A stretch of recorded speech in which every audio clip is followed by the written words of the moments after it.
सहस्रार पद्मे सुषुम्नान्तमार्गे स्फुरच्चन्द्रपीयूषधारां पिबन्ति सदा श्रावयन्तीं सुधामुक्तिमम्ब परं ज्योतिरूपां भजे पाण्ड्यबालां। नमस्ते सदा पाण्ड्यराजेन्द्रकन्ये नमस्ते सदा सुन्दरेशाङ्कवासे नमस्ते नमस्ते सुमीनाक्षि देवी नमस्ते नमस्ते पुनस्ते नमोऽस्तु नमस्ते नमस्ते पुनस्ते नमोऽस्तु।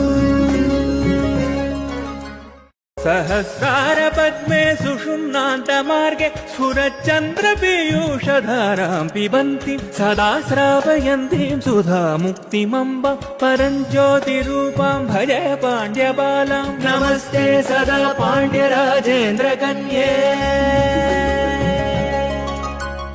नमस्ते सदा सुन्दरेशाङ्कवासे नमस्ते नमस्ते सुमीनाक्षि देवी।